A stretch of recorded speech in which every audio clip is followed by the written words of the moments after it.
Welcome,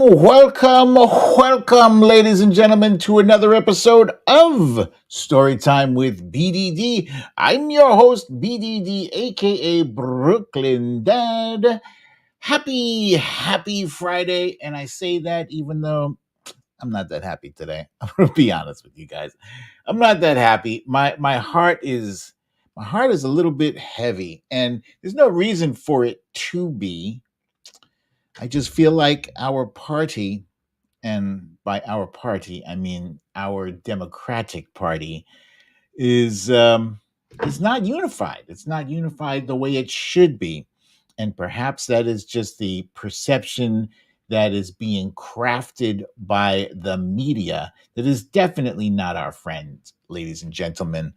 And we'll get into that. Let me just take a brief moment to say welcome to you all. I certainly hope my mood will improve with this show.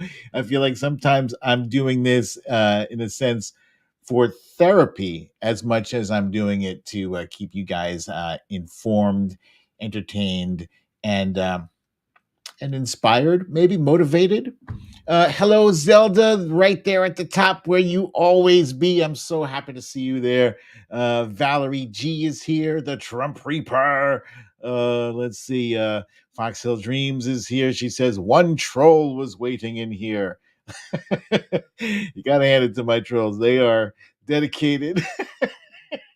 Fun fact, man, I drop tweets on Twitter and X, and I swear to God that they are like the first to arrive within the first, I don't know, 3 minutes. That's all there are. It's just, all I see is muted. This account was muted. So that Bernadette H is here. Meredith Powell. Veronica Tello is here. Did I say Valerie G? I'll say it again. Valerie G. Somebody named James Goonan is saying Trump is a dirty bad man, and I swear that sounds like sounds like a sarcastic Trumper. We'll see. We shall find out. My spidey sense tells me don't pull the trigger on that yet. Just wait. Let's see what they have to say. But yeah, that's my gut feeling.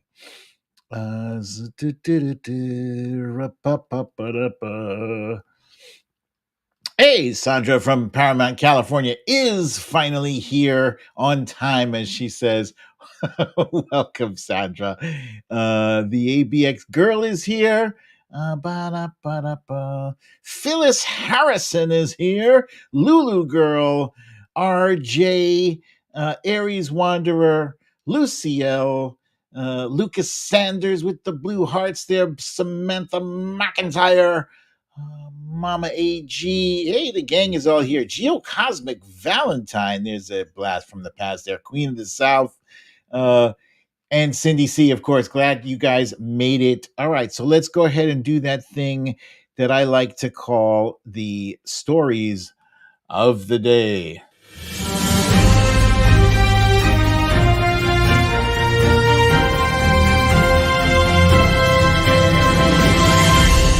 Stories of the day. Stories of the day. Oh, actually, you know what? I don't even have to fake that voice anymore. I can do the actual. Hang on. Let's see. Where is it?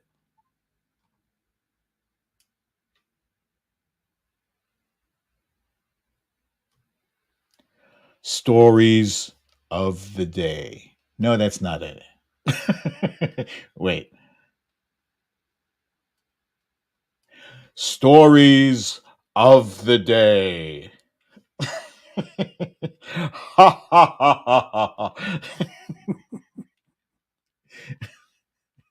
Okay. All right. Enough of that.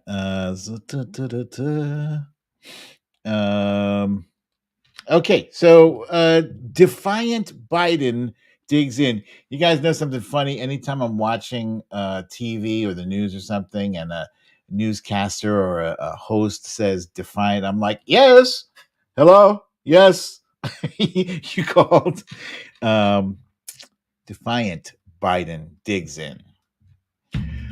Last night was another litmus test. It was another performance exam for President Biden. And apparently, every time he appears in public, every time he has an interview, anytime he says, God bless you, somebody is going to be evaluating how did he sound? Did he look old?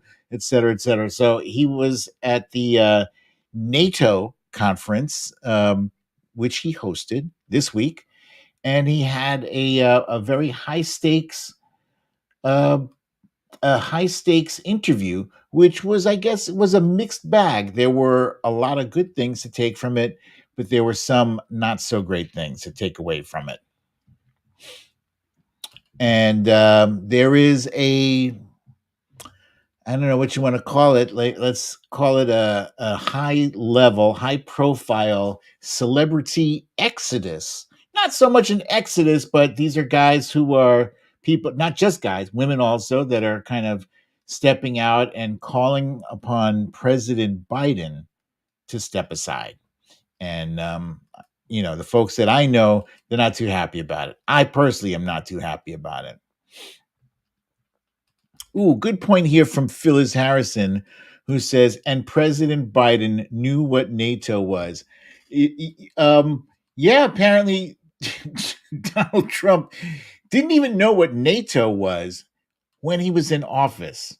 That's embarrassing. That's an embarrassing thing to admit. But he gets away with it because nobody cares that he's ignorant, an ignorant asshole. The Heritage Foundation, which has been in the news of late because of its Project 25 and its fascist project, excuse me, 2025, and it's linked to Donald Trump, uh, has indicated that they are already calling the 2024 election illegitimate with no proof, no evidence of malfeasance or fraud whatsoever, but yeah, that's how they're writing. It's already illegitimate. And please make sure, if this is your first time here, if it's your second time and you didn't subscribe and like the first time, make sure you do it this time, please. Hit the subscribe button, and most important, hit that like button. It looks like the thumbs up, like you see there on the screen. Uh, Yesterday, let's see. Oh, interesting. Interesting note here from Veronica Teller saying that John Heilman on Deadline White House can get Andy Bashir's name wrong by calling him Steve. This is interesting too. I saw a call to activism also made an important note that while a reporter was making an issue out of President Biden mispronouncing or misnaming somebody, the reporters themselves were confusing Russia with Ukraine and confusing, they were making mistakes themselves, these 30 and 40-year-old reporters. So thank you for pointing that out there, Veronica. Excuse me. Samantha Hawkins, I see you there, my friend. Aries Wanderer, set your channel on subscriber only mode. This way, only subscribers can comment in the live chats. That's an interesting notion. I don't know if that helps the algorithm there. I'm going to have to look into that. That is an interesting idea, but I would say I think when people comment in the chats, it possibly helps, attract some attention there. And says Nicole Wallace didn't say a peep. Isn't that a damn shame? All right. So anyway, yesterday we aired, I think it was episode 5 of the Defiant, and this was actually one of my favorite interviews. You guys may recall that I had John Fugelsang here on the show a little while back, and he is always funny. He's like one of the smartest guys that I know, that I personally know, and it's always a learning experience when I have him on the show here. So what I want to do is share with you a little bit of what this super duper smart guy said. Let's see. Wait, first let's go to his picture. There he is, right there, John Fugelsang. For those of you who don't remember who it is that I'm speaking of, show ideas. Let's see, share, and let's do this. In history, and we have never in our lifetimes witnessed 4 months before an election a major political party nominee, the sitting incumbent president no less, being told by his party that he needs to drop out because of age. Our oldest president for years was William Henry Harrison, 68 when he was elected, gave his very long inaugural speech without wearing a hat and got a cold and died 1 month later. Eisenhower for many years was our only president to ever be 70. Then Reagan broke Eisenhower's record. Then Trump broke Reagan's record. Then Biden broke Trump's record. So he's old. I'm not. Look, I'm not. We do see some of our friends in the Democratic Party pretending that Biden is not old. I've always said he's old.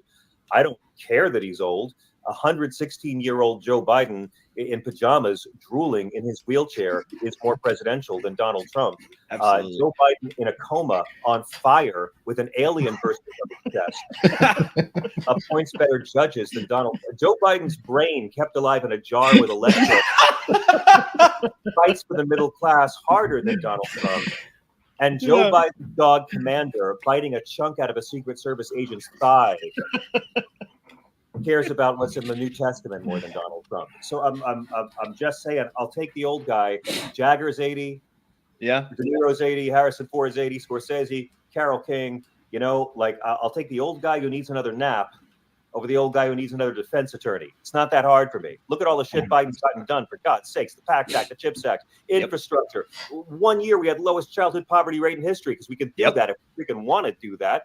I mean, look at the decriminalization of weed on the federal level and moving it to Schedule 3, getting Big Pharma to come negotiate the Big Three with Medicare for lower drug prices, hearing aids available over the counter, insulin. Let's elect a 100-year-old and see how much shit that guy can get done. For God's sake, gentlemen. This shows how much a president can do when he's not thinking about his mistress or what his next job is going to be. I'm just saying, I got no problem with 80-year-olds in the White House. Kenny, John just took us to church. Absolutely. I'm over here saying preach. That was a fantastic episode. I highly recommend, if you have not seen it yet. I have actually seen it a few times since yesterday. Please be sure to go to Really American, the Really American YouTube channel, and check that out. And yes, Bernadette says Joe Biden is an actual Christian. And you know something? I want to say, like, I have a fair idea of what a actual Christian is supposed to look like, and what how they're supposed to sound, and how they're supposed to act. And frankly, I know a lot of people who are atheist, who are more Christian-like than actual Christians. That's a fact. Okay, so let's see, where are we up to? We're up to here. Okay, so Wifey and I have been watching, because we haven't seen a whole lot of new stuff available to watch. So we've been rewatching. This is easily like my 6th or 7th time rewatching The Office. And when I talk about The Office, some people, they're like, I tried to get into it, it was hard, I didn't get past the first few episodes. The reason for that is because Steve Carell plays such an asshole on this show that he is really, really difficult to watch. Even his father, Steve Carell's own father in real life, couldn't watch the show. He couldn't watch it past the first season. He was like, no.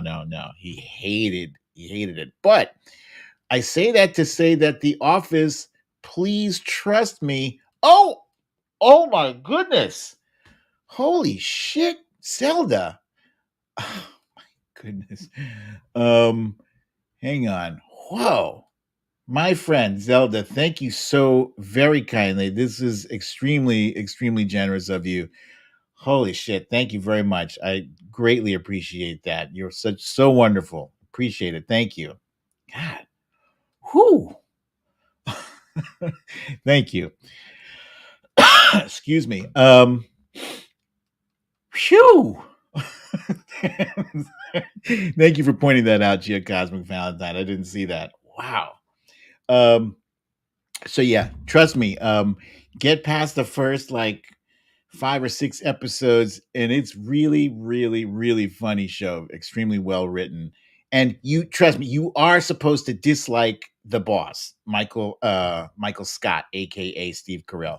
You are supposed to despise him. That's part of the humor.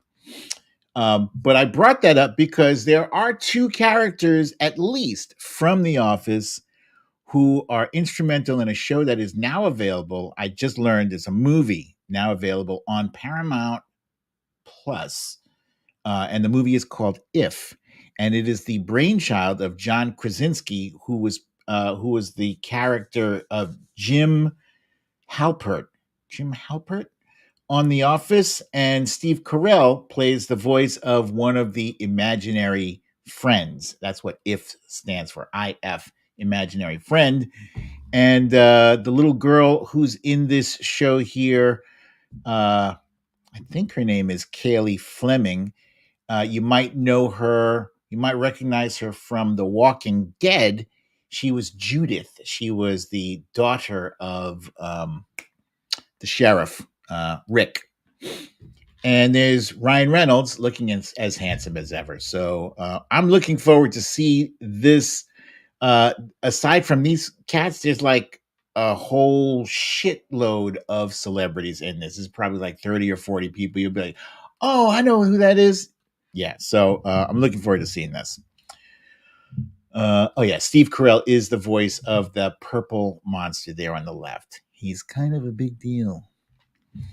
And then there's another show that's available on Netflix that is a cartoon, and it is a show, not a movie. It's a show, and it's called Exploding Kittens. I was not familiar with this beforehand. Hey, Wilbur McCarthy, I see you, my buddy. Apparently, this was like a card game, Exploding Kittens. I don't know anything about the card game. I only literally just found out about the card game today, but I watched a trailer for the cartoon last night, and it looks really funny. And the plot is basically God and the devil go to Earth. I guess they get sent to Earth. I don't know who has the power to send God anywhere against his will, or her will, but they both get sent to Earth as cats. so, so it looks funny. I'm gonna check that out. And last but not least, just watch the trailer for this is the first trailer for the 4th Captain America movie. Now, Steve Rogers, for those of you who have been following these Marvel movies, Steve Rogers is no longer a part of the storyline because he's crazy old. He's like in his 80s or 90s. So he passed his shield on to Sam Wilson, aka the Falcon, who now is Captain America.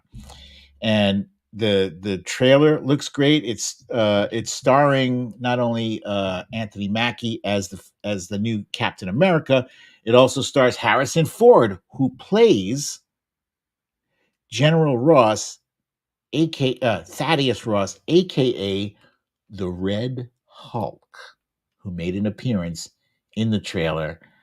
I'm very excited about this movie. It's not out until February of next year, but I'm hungry or thirsty for upcoming trailers.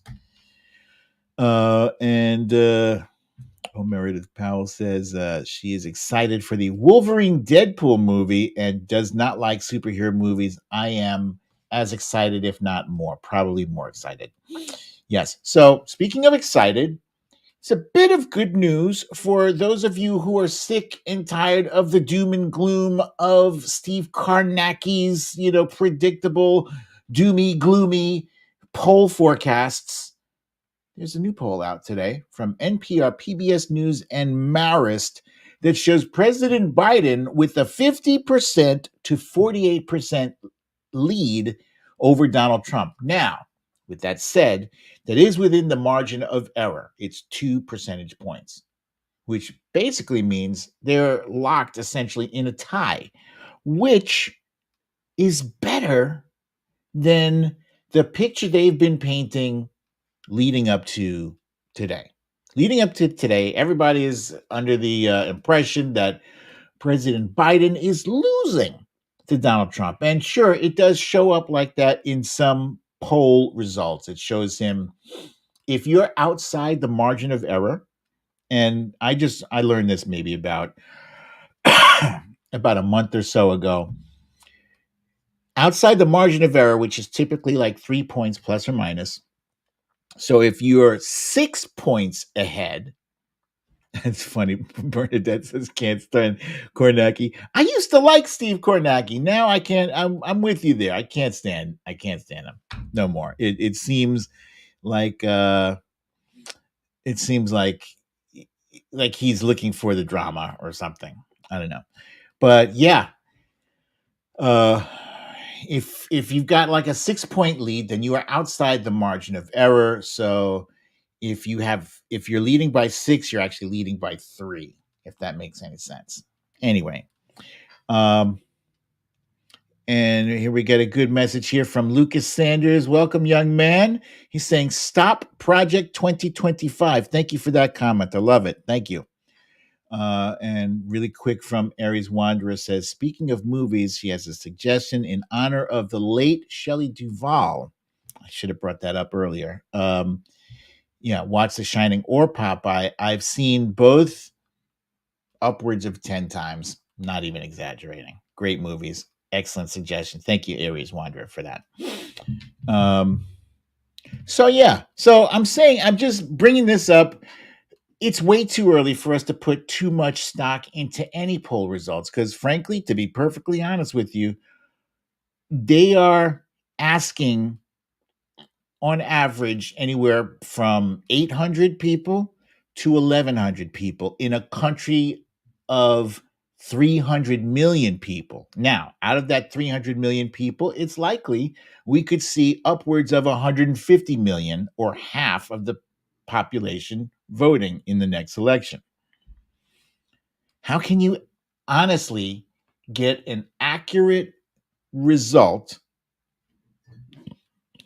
Calling up, and John Fugelsang made this point yesterday. Like, you're calling up people who still have landline phones that they answer when they don't know who's calling. 1. And 2, you're polling people who will answer their cell phone when they get a call from a number they don't recognize. That's who they're polling. Now, I don't answer unless I know exactly who the hell it is. So yeah. Ooh, here's a good note here. Foxhill Dream says, next week, Joy Reid will have a show explaining 2025. Thank you for that. If anybody knows what day and time, if that's coming on during her show, please let us know what day, or if it's going to be the whole week, let us know that too, please. Robert F. Kennedy Jr. has not been in the news of late, and that's mainly because the news has been focused on how old President Biden is and the fact that he's old. And he's old, and also he's old. And he should step aside, according to them. But Robert F. Kennedy Jr. was in the news a few weeks ago. Wait, was it a few weeks ago? Yeah. Before July 4th, because an accusation recently came out from his former nanny. She was 23 when she was working for him and caring for some of his 5 children. Apparently, she accused him of groping her, making inappropriate sexual moves on her. And when the accusation came out, not only did he not deny the claim. He said he's not a church boy. And wait, there's something else he said too that I was just like, wow, really? Hang on. Yeah, he said, I had a very, very rambunctious youth. I have so many skeletons in my closet that if they could all vote, I could run for king of the world. Disgusting. So not only that, but he sent his victim text messages on July 4th at 12:33 in the morning, just after midnight, saying that he had no memory of this incident, but apologizes sincerely for anything he ever did that made her feel uncomfortable or anything he did or said that offended her or hurt her feelings. I never intended you any harm. If I hurt you, it was inadvertent. I feel badly for doing so. If you feel comfortable, I'd like to tell you this by phone or preferably face to face. And if you're grossed out, you should be. That is the accurate response. He says he doesn't remember, but he's apologizing for something he doesn't remember that he did. Really, it seems more like an attempt at damage control than anything else. And yeah, he is awful. He is disgusting. And he shouldn't be running. He should not be running. I'm looking for the headlines from newspapers saying that RFK should drop out of the race. Just saying. Project 2025 has not only been a subject on this show here, it's been a subject in many, many places ever since, I would say, Taraji P. Henson made a fantastic mention of it during the BET Awards, and that drove searches for Project 2025 sky high, skyrocketed on Google. And basically everywhere else, anywhere you turn now, people are talking about Project 2025, and with good reason, because it is basically it's a fascist manifesto. It's a checklist of like a wish list to destroy the fabric of America as we know it, with a national abortion ban, restricting IVF access, family separation, Muslim ban, tax cuts for the ultra wealthy, replace civil servants with MAGA loyalists. And that's probably one of the scariest things of this list, because basically they want to take nonpartisan civil servants and replace them with people who are loyal not to America, but to Donald Trump. That's scary. Make guns in classrooms legal, order prosecution of political opponents, and pardon January 6th insurrectionists. This is some serious shit. So the Heritage Foundation, this is so heinous that even Donald Trump has come out and says he doesn't know anything about it and he has no idea who is behind it, which we know is a straight up lie, not just because he said it, but because it's verifiable that he does know everyone who's behind it. He says he disagrees with some of the things, even though he doesn't know anything about it. I don't know anything about it, but I disagree with it. You know, that's Donald Trump. He's a liar. He's a lying bullshitter. Anyway, bringing this up because the Heritage Foundation, which is primarily responsible for compiling this 900-page fascist manifesto, the Heritage Foundation has announced that the 2024 election, without a single vote having been cast, is officially illegitimate. They're calling fraud. Not a single vote has been cast. Not a single act of fraud has been perpetrated. No evidence of any wrongdoing, but it's fraudulent. Why? Because they're trying to set the stage for bullshit, for shenanigans, to tie the election results up in court and in lengthy processes, and once again, to feed the ignorant rage of Donald Trump's supporters. The pre-existing You know how they talk about pre-existing conditions, so for MAGA, victimization is a pre-existing condition. No matter what, they are always the victim. There is always some kind of conspiracy against them. It's always rigged unless they win. 920 pages. Thank you, Sandra. And so coming up next week is the RNC, the Republican National Convention. So if you plan to watch this,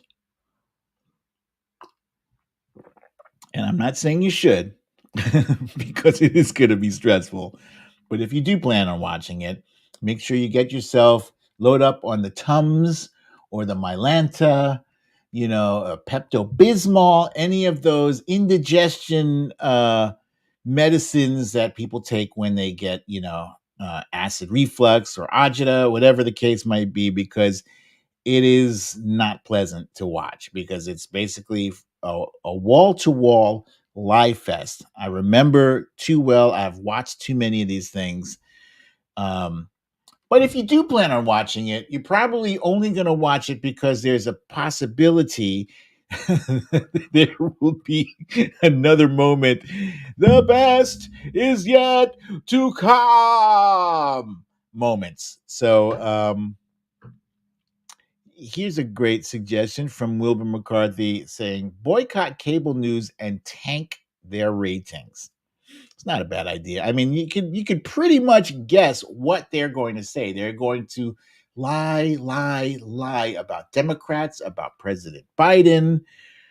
That's horrible. Hey, Sherry Scary. I see you, my friend. Welcome. I see you. I see Scott S. Ness from Connecticut is here. Teacher Laurie G says, watch weapons, not wombs. Ooh, that's a good one. Watch weapons, not wombs. Thank you, Teach. Okay. Where were we? Here. Okay, so I wanted to show you guys something, right? Like we're going to move on to the main topic of the day, which is that a growing chorus of voices is forming, pushing Joe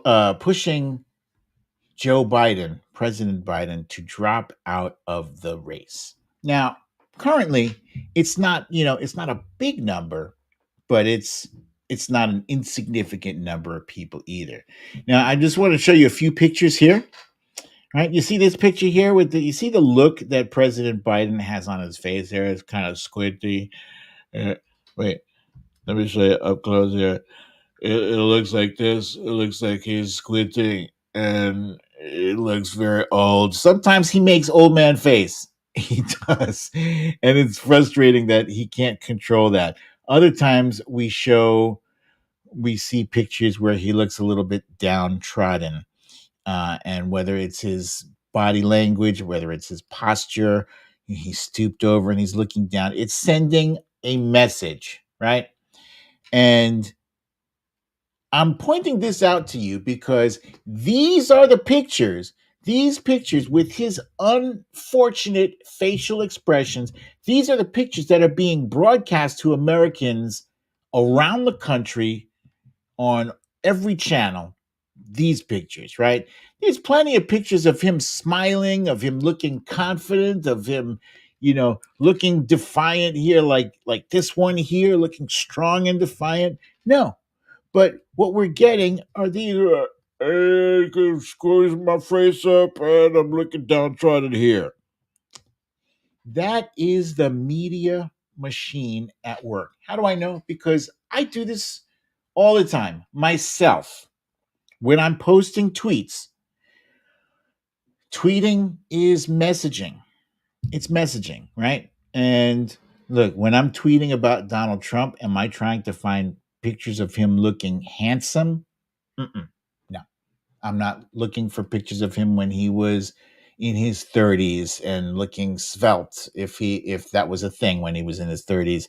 I'm not looking for pictures of him looking heroic, at a heroic angle. I'm not looking for that. I'm looking for, pictures that have him screaming, that show his disposition, that amplify his negative characteristics. That's what, I'm being honest about it, right? But the media, the press is not. And that matters because those pictures are being broadcast to audiences all over who may or may not be taking that into consideration, that there's an actual human being who is specifically choosing between hundreds of possible pictures, and they settle on this one picture. And it's not by accident that they choose a picture that makes him look old, that makes him look weak. This is what our media is doing. And then they wonder, they've been doing this for the past year or so. They settle on the most pathetic looking pictures of President Biden, and they use that to run their stories. And then subliminally, people are suddenly like, I don't know about Joe Biden. He's old. Well, we knew he was old in 2020. What changed? What happened? We knew he stuttered in 2020, 2018, 2016. When he was 20 years younger, he was known as a gaffe machine. Okay, so none of this stuff is new. But the media's portrayal of him has definitely changed. And that is deliberate. And I'm pointing that out to you because you got to be conscious and aware of what you are consuming. And they are crafting a narrative. And that narrative now is what is driving this steady drumbeat of people saying, oh, maybe President Biden should step aside because look, he doesn't look like he's got it anymore. He looks sad and unhappy. He looks weak. Hey, Philosophy, I see you, buddy. Long time no see, my friend. Glad to have you back here. Now, what I prefer is to see Democrats united. Remember when this show started off tonight? I said my heart was a bit heavy. I felt a little bit forlorn because I'm not seeing the kind of unity that I want to see. Now, it's like I said, it's not a large number of people. You have some celebrities that are coming out against him. You had Rob Reiner, I think, was one of the first big names to come out. Then there was George Clooney, Stephen King. Stephen King is one of the regulars who's taking pot shots at Trump every day, all day long. Michael Moore. Today I saw Ashley Judd was trending, and I was like, why is she trending? Sure enough, Ashley Judd came out. And I'm saying against President Biden, but maybe I should reword it because they're saying it's not so much that they're coming out against President Biden, but they honestly believe, I think, at least George Clooney considers himself a close friend of President Biden or a strong supporter of him. And they see this as doing their duty, right? I don't want to paint them as being some kind of nefarious traitors because a lot of these folks we've seen, you can't look at Rob Reiner and say, oh, now I hate you. Because we know Rob Reiner, man, that dude has been trending on Twitter at least once a week. You see Meathead is trending. Why? Because he's kicked over a hornet's nest of Trumpers who are angry because he's anti-Trump. He is as anti-Trump as they come. So, folks like Rob Reiner, they're worried. They are concernicus that maybe Joe ain't got it. Maybe I don't know what information he's paying attention to. Is he just basing it on the debate performance? Is he basing it on other little incidents here and there that are clearly evidence of just straight up aging. If you haven't seen the latest episode of Shrinking Trump on the Really American Network, YouTube network, I suggest you check it out because those guys are doing God's work. And they've often pointed out that what we are witnessing with President Biden is not dementia. It is not a cognitive decline. It is either stuttering or normal aging. That's it. Now, I'm not a psychiatrist or a psychologist, so I can't make that call. But I absolutely do defer to people who have the MD, who have the training. And yeah, I see you, Bernadette. Bernadette's mad. I don't blame you. I don't blame you, sis. I'm mad about it too. But I want to make sure, right? We are going to get back on the same page. We have to. We absolutely have to. If we don't, we've lost. It's that simple. And we can't afford to lose. We cannot afford to lose this election. And I know it sounds like that same old tune, like this election is the most important, critical election of our lives. And this one, if you paid attention, if you've been paying attention to the 2025 warnings, this is a critical election. So that's, I think, what people are reacting to.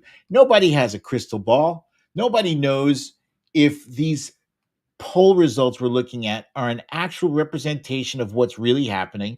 And I don't blame President Biden for thumbing his nose at it too, because you know what? They said in the last election that he was behind. Here's a screenshot. As of this morning, there were 17 House representatives, Democratic representatives, who were calling for President Biden to step aside. And a lot of these folks were respectfully, saying, please, President Biden, think of your country, think of your legacy. And he said in the press conference last night, which we'll get to in a minute, he said in the press conference last night that he's not doing this for a legacy. He's doing this because he wants to finish the job. He wants to finish what he started.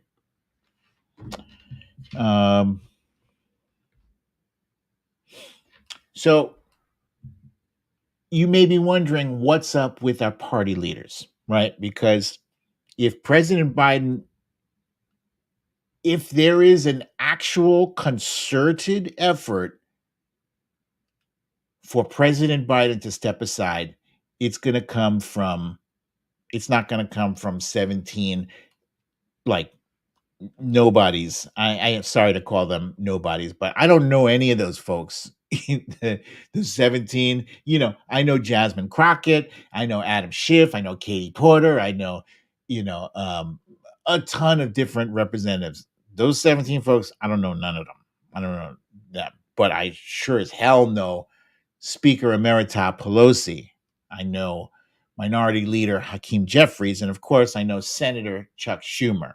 These are the heavies. These are the folks that when they speak, it means something. James Clyburn has been steadily, in President Biden's camp, in his corner. AOC, Alexandria Ocasio-Cortez, she specifically made a statement, and her statement was clear as day. You could not mistake it. She said, the president said that he is that he is running, and I support him. There's no room for misinterpretation there. Now, with that said, Speaker Pelosi the other day, she made a statement on Morning Joe that was less than clear.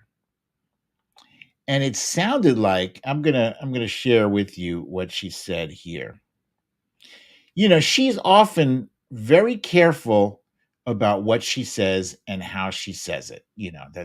There's few people who are as savvy as Speaker Pelosi. And this is why all of the news shows on that day, this was 2 days ago, Wednesday, all of the news shows were like, oh my God, Speaker Pelosi made this statement. Now, if you look at the chyron below it says Rep. Nancy Pelosi calls for President Biden to step down. If you don't read that carefully, it looks like she's calling on President Biden to step down, but it's her on calls. So it's Nancy Pelosi addressing calls for President Biden to step down. You see how tricky they are? Tricky.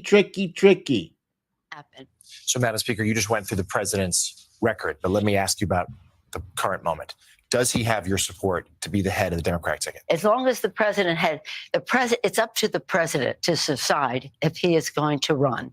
We're all encouraging him to make that decision because time is running short.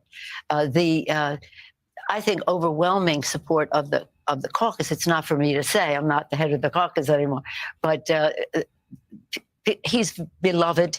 He is respected, and people want him to make that decision. Not me. He has said he has made the decision. He has said firmly this week he is going to run.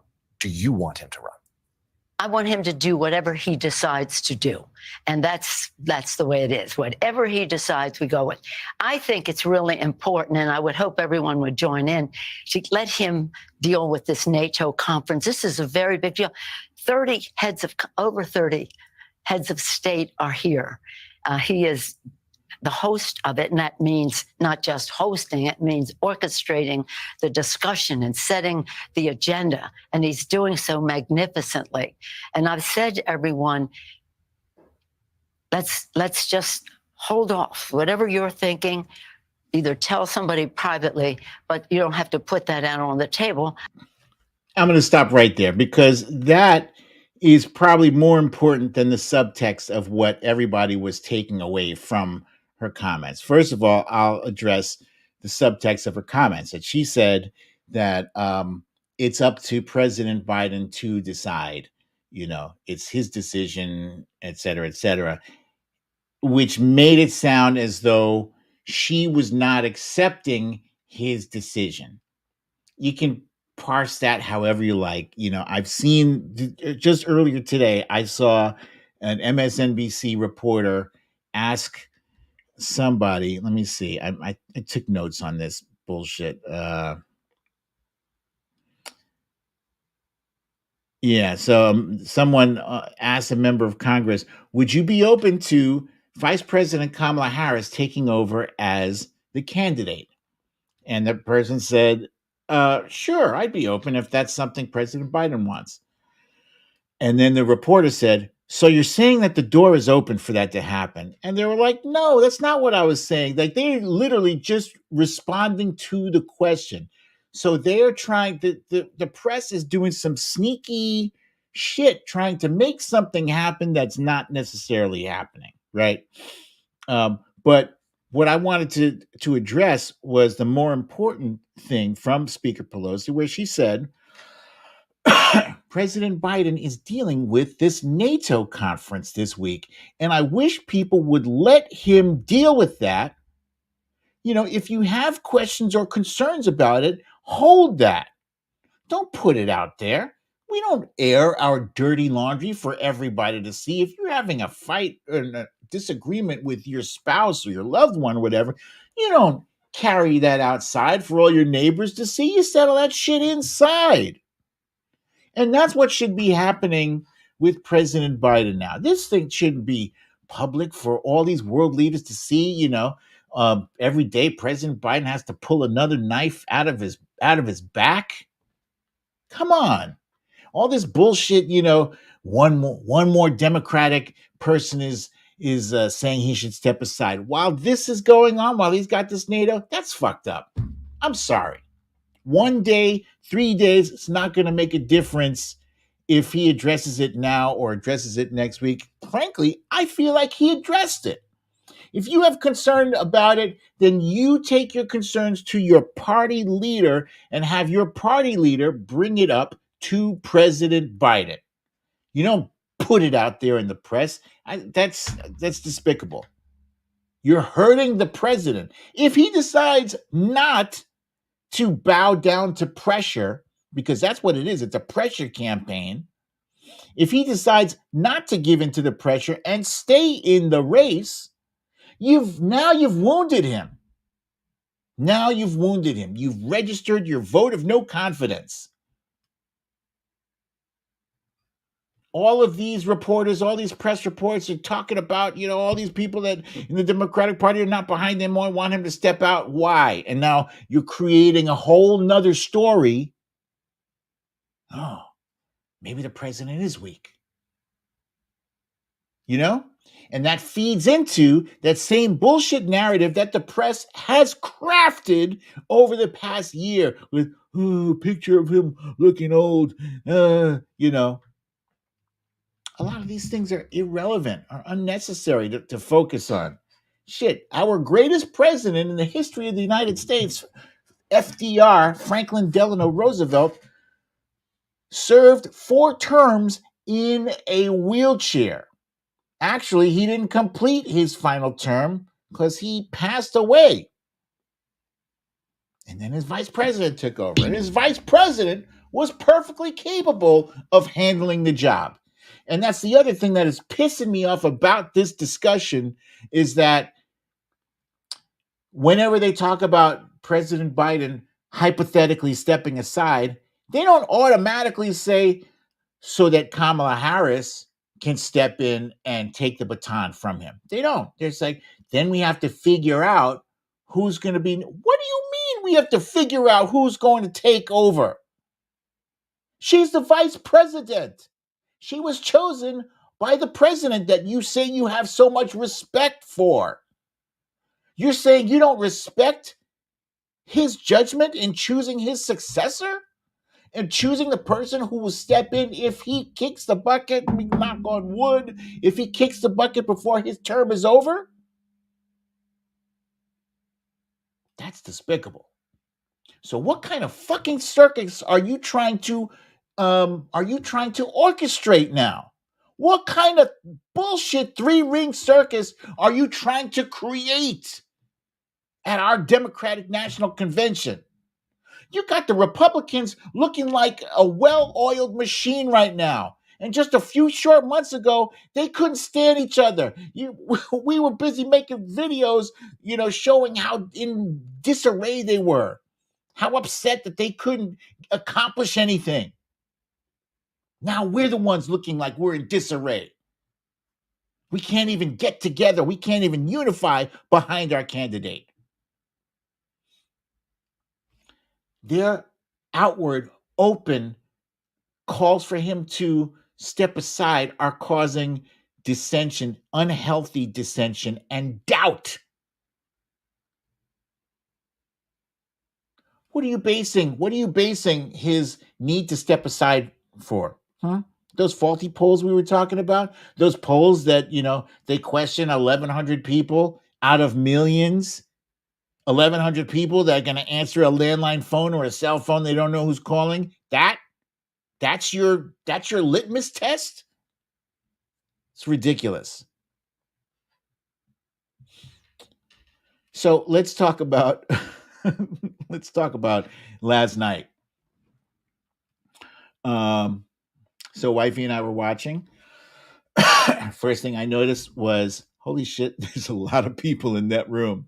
Oh my God. It looked like, I don't know if you guys were watching before he started speaking. I was watching before, and they took a few shots around the room, and I was like, that looks like a movie theater. It was like stadium seating. There was a lot of people in there.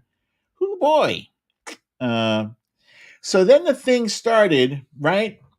And I was eating, but I was listening intently, and I swear to God, I didn't hear him call.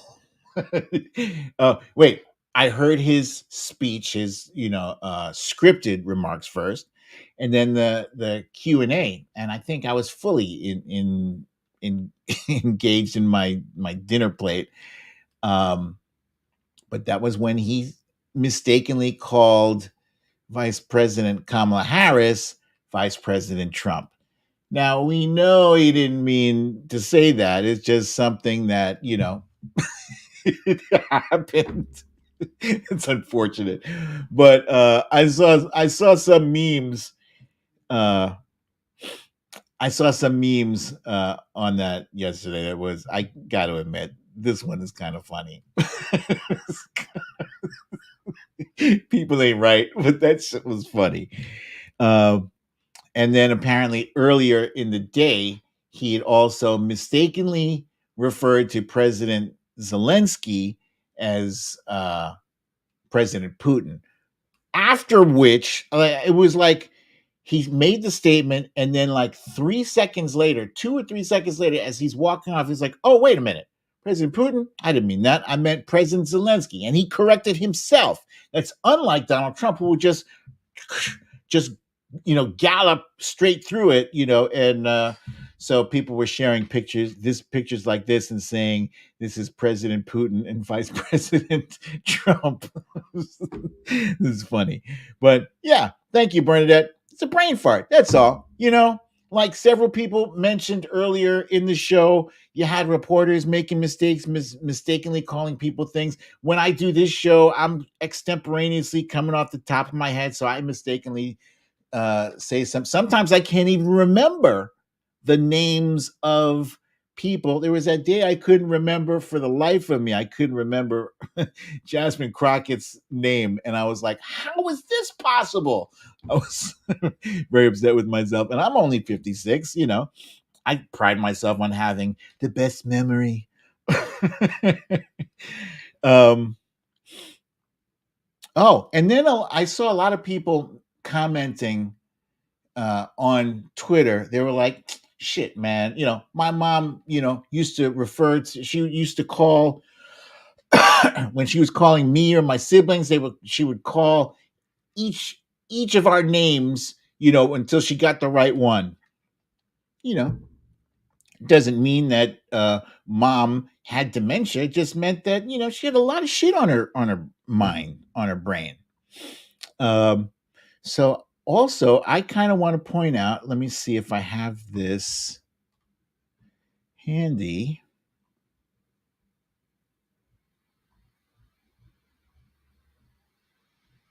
Do I not have it handy? Oh, yeah, I do.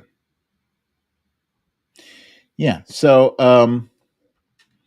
since there's been, I feel like there has been an uneven focus on President Biden's gaffes and not enough attention on the gaffes of a guy who, frankly, for the past 2 weeks, he hasn't been all over the place like President Biden.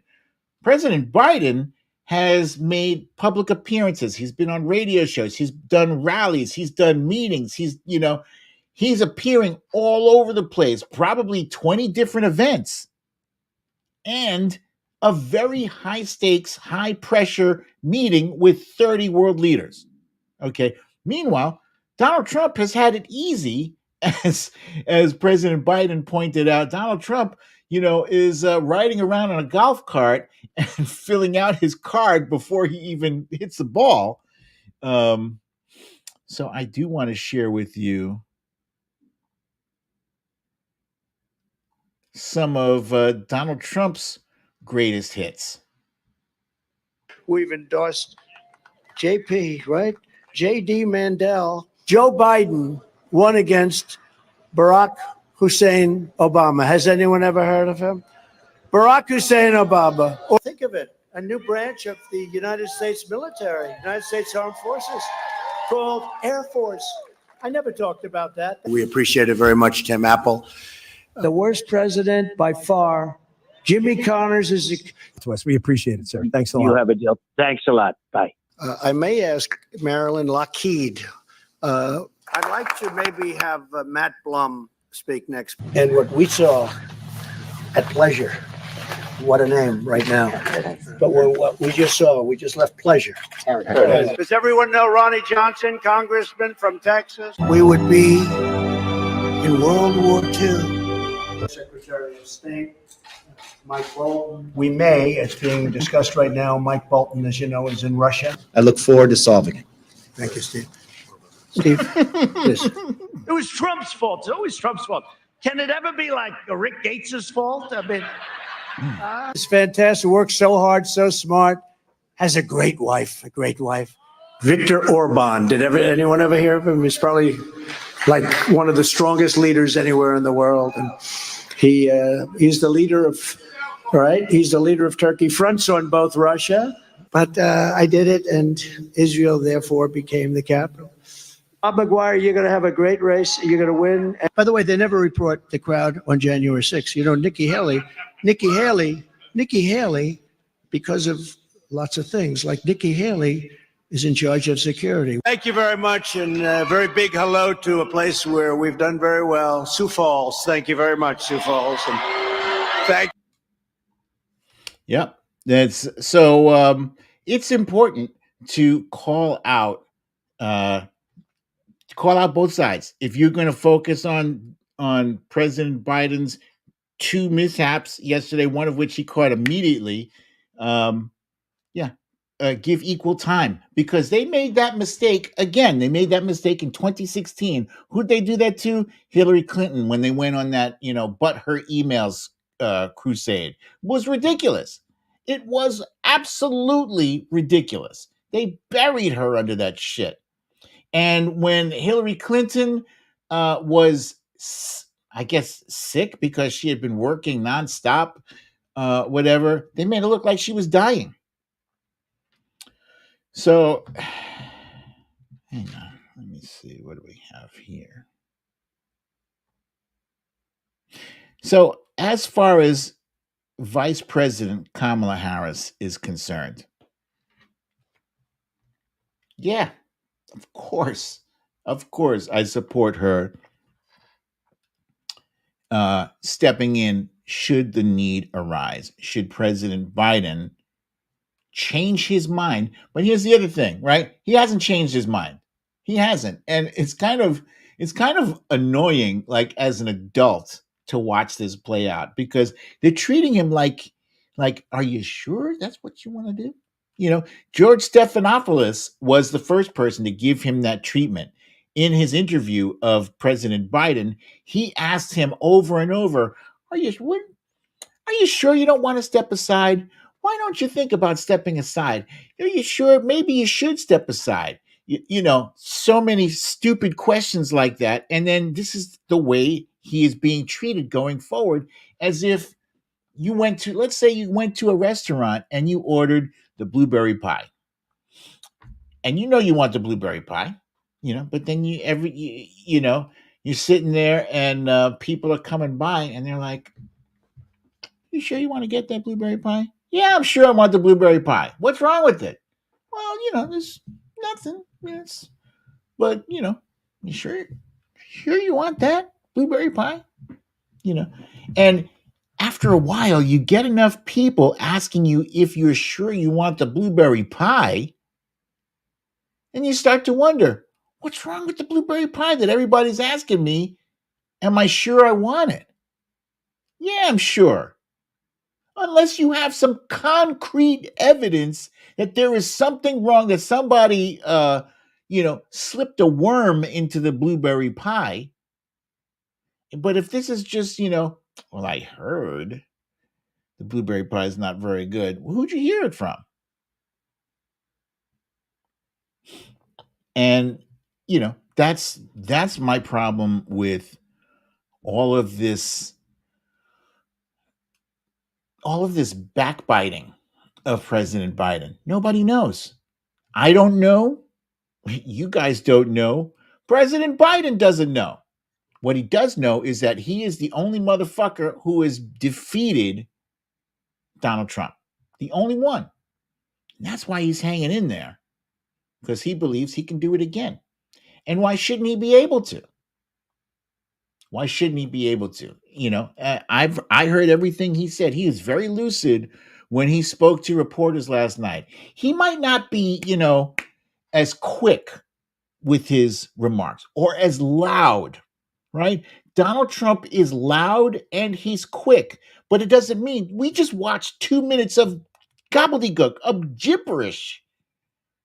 And most of his rallies is just that. It's just him talking about, Hannibal Lecter or sharks and batteries and, and windmills and cancer. and he says it loudly, and he says it with confidence, and he says it quickly, it doesn't mean it's right. It's nonsense.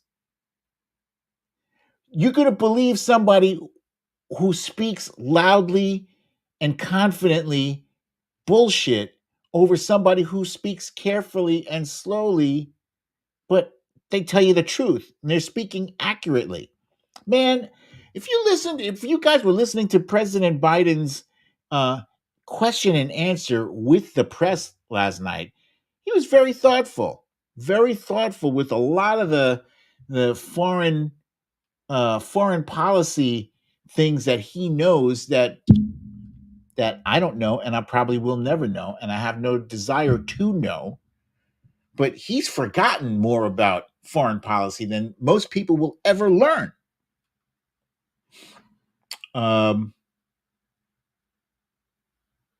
This is a good one. Nurse Mitch. Joe is making 81 look like 60. Yeah. I don't care. I personally don't care that President Biden speaks slowly. I don't care that he walks slowly, or that maybe, he's kind of stiff or whatever. I don't give a shit about any of those things. I didn't care about it 4 years ago when I voted for him. I sure as hell don't care about it now. I care that he can do the job, and he does it well. He does it very well. And he's got a fantastic team supporting him. I care about that. Let him finish the job. Let him finish. And if you have a fucking problem with it, take it up with him behind closed doors. And if he says, back the fuck up, I got this, then back the fuck up and take his word for it. He's earned that. Stop second guessing him. Shit. And that's all I have to say about that. What do you guys think? Because at the end of the day, like I said, none of us really know. None of us know. But what I do know is that I'm not infallible. And I probably said that. Who hears that from me more than anyone? My wife. She hears me say, she says, I'm not infallible. I will say, she'll ask me a question and I'll answer. And then she'll ask, are you sure? And usually if it's something that I'm really sure about, 100%. But if I'm not, and I can't be 100% sure about everything, I'm like, well, I'm not infallible. So it's possible that I'm wrong. So I like to leave a little bit of wiggle room for me to be wrong. And maybe that's where people are getting with President Biden. They just want to know if he's super sure. Maybe. Because, at the end of the day, the stakes are high. I don't, the stakes have not been higher when you're considering that this might be our last free election. There's no higher stakes than that. So I think it's a legitimate concern. It's legitimate for people to be concerned. Just want to know, Chief, you sure you got this? If he tells you emphatically that he's got it, otherwise, let the party leaders, Speaker Pelosi, Leader Jeffries, and Senator Schumer, let them on the side speak to him privately. Don't even let anybody know about this conversation happening. Let that happen. And if he listens to what they say and he reconsiders and he's like, you know what? On second thought, maybe you're right. There's a possibility that conversation could happen and it could shake out like that. And if he comes to that decision, and if he willingly says, Vice President Harris, are you ready? that happens, if that's how it goes down, man, I'm 100% on board. And I will do everything in my power to make sure we elect Vice President Harris as our new president. But until that conversation happens, I'm Team Biden 100%. Good question. How come Big Turtle is not too old for his job? No, Monique Lee, I didn't hear what DL Hewley said. I know he's a big Democratic supporter, so I'm assuming this was something good. Yeah, was it good? Because man, he's all about keeping Trump out of the White House. I hope it was good. And literally, while we were here during the show, I looked up. My TV is on. I always keep my TV on in case something big happens. I want to know. And I did see DL Hewley on the TV, so I'm assuming this was something powerful. Hopefully, it was good. Anyway, guys, thank you so much for joining me for another episode of Storytime with BDD. I'm your host, BDD, aka Brooklyn Dad. Let's see, Veronica says here, if you tell me once you are going to do something, I will trust you, especially if you have done as much in 3 years. If his family thinks he can do it and they love him, then let go of asking him to give up. Ooh, this is an excellent point. Love it. Thank you. Thank you for that. So you guys, I'm about to sign off and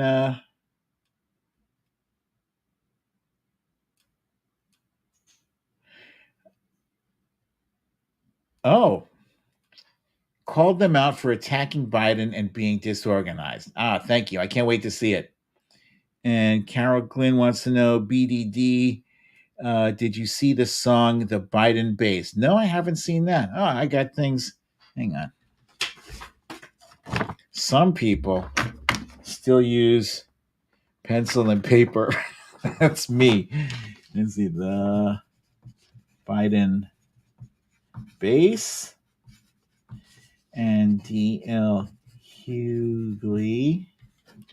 I got to check those things out. Thank you for that. Oops. And how is the kitten doing? He's a troublemaker, man. That little boy, that little kitten, he's funny. He's adorable. He's cute. His big sisters, his adopted big sisters now, they tolerate him. They fight. They fight. But yeah, he's doing great. Thanks for asking. And hello, Dr. F. Davis 12. Greetings to you too. And yeah, so I look forward to seeing you all here, same time, same place. Here's my thing. Oh, I love you all. Peace.